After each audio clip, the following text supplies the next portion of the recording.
সম্মানিত viewers, Afif graphics একাডেমিতে আপনাকে স্বাগতম। বন্ধুরা, আপনারা দেখতেছেন একটি মক আজকে আমি নিয়ে এসেছি। আপনারা থাম্বনেল দেখে বুঝতে পেরেছেন মকের মধ্যে কিন্তু আমরা একটি ছবিকে অ্যাড করব। তো এই মকের মধ্যে ছবি বা নিজের পছন্দের যে কোনো জিনিস কিভাবে অ্যাড করা যায় এই বিষয়গুলি আজকে আমরা দেখার চেষ্টা করব। তো চলুন কথা না বাড়িয়ে আমরা মূল আলোচনায় চলে যাই। আমরা এইখানে আপনারা দেখতেছেন একটি মাত্র মক আছে এবং এখানে কিন্তু একটি মাত্র লেয়ার আছে। তো এখানে আমরা একটা ছবিকে ফিটিং করব। কিভাবে আমরা ছবিকে ফিটিং করব সেই জন্য আমরা প্রথমে ফাইলে চলে যাচ্ছি, ওপেনে চলে যাচ্ছি।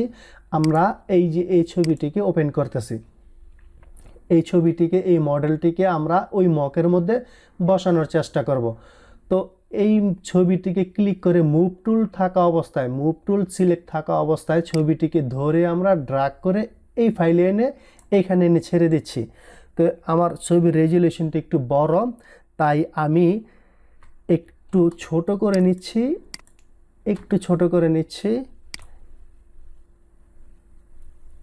এই হচ্ছে আমার ছবিটির সাইজ। তো আবারও বড় করে নিচ্ছি আমি। তো এখন এই ছবিটিকে দেখেন, এই যে মকের মধ্যে কিন্তু ছবিটিকে আমি বসালাম, কিন্তু খুব একটা কিন্তু সুন্দর হলো না।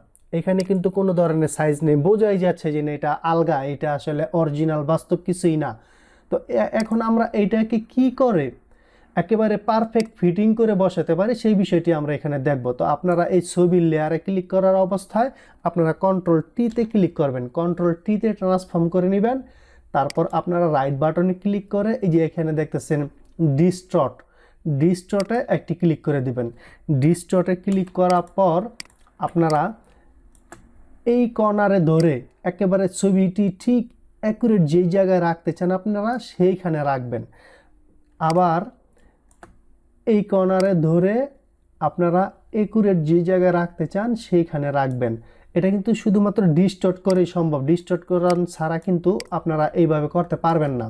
তো সেই কারণে অবশ্যই ডিস্টর্ট করে নেবেন। ডিস্টর্ট করার পর এই যে আমি এই কর্নারটা এইখানে রাখলাম।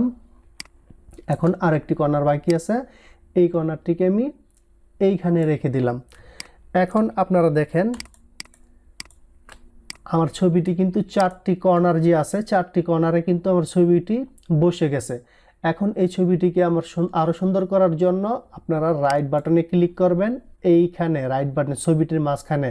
আর এখানে খেয়াল রাখবেন যেন এই লেয়ারের উপরে ছবির লেয়ারে যেন ক্লিক করা থাকে। তো রাইট বাটনে ক্লিক করবেন, রাইট বাটনে ক্লিক করার পর এই যে ওয়ার্প, এই ওয়ার্পের মধ্যে ক্লিক করে দিবেন। দেখেন ওয়ার্পের মধ্যে ক্লিক করার পর কিন্তু এটা একটি ঘরের মতো একটি হয়ে গেছে। তো এই ওয়ার্পে ক্লিক করার পর আমরা এখন কি করব, এই যে ওয়ার্পের এই যে মাঝখানে দেখেন এই যে এখানে যে দুটি চিহ্ন আছে, যে গোল গোল ছোট ছোট, এই যে প্রত্যেকটা কর্নারে কর্নারে কিন্তু এরকম চিহ্ন আছে। তো আমি এইটাকে ধরে এইখানে দেখছেন একটা হ্যান্ডেলের মতো, এই যে হ্যান্ডেলের মতো একটা জায়গা বের হয়েছে। আবার এই হ্যান্ডেলের মধ্যে ধরেও আপনি টানবেন, আপনার একুরেট জায়গায় আপনি বসানোর চেষ্টা করবেন এই হ্যান্ডেলগুলিতে ক্লিক করে। এই দেখেন আমার এখানে কিন্তু মোটামুটি সুন্দরভাবে কিন্তু বসে গেছে, এখানে ঝামেলা নাই। তারপরও এইখান থেকে আরেকটু নিচে নামাই এটাকে, ব্যাস আমার উপরের কাজটা হয়ে গেছে। এখন হচ্ছে আমার এই যে নিচের কাজটা হয়ে গেছে, এখন হচ্ছে উপরে আবার এই হ্যান্ডেলটাকে ধরলাম, আমি একটু নিচের দিকে নামাই। তারপর এই হ্যান্ডেলটিকে ধরে আমি একটু নিচের দিকে নামাই।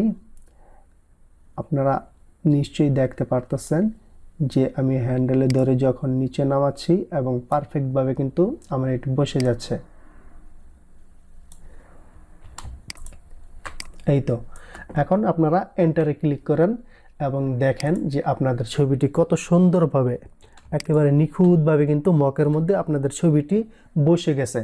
তারপরও যদি আপনারা চান যে না আমি এই কালারটিকে একটু অন্যরকম কালার করার চেষ্টা করব যেন আরও মানে ফিনিশিং আরও একুরেট মনে হয়, তো এই ছবির লেয়ারে ক্লিক করা অবস্থায় আপনারা এই যে এখানে দেখেন নর্মাল আছে, নর্মালে না রেখে একেবারে সবার নিচে, এই সবার নিচে এটার নাম কি লুমিনেসটি, হ্যাঁ লুমিনিস্টি, এই লুমিনিস্টিতে ক্লিক করে দিবেন।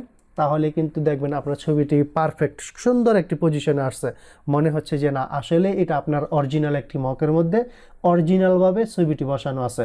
বন্ধুরা আজ এই পর্যন্তই, সবাই ভালো থাকবেন, আল্লাহ হাফেজ।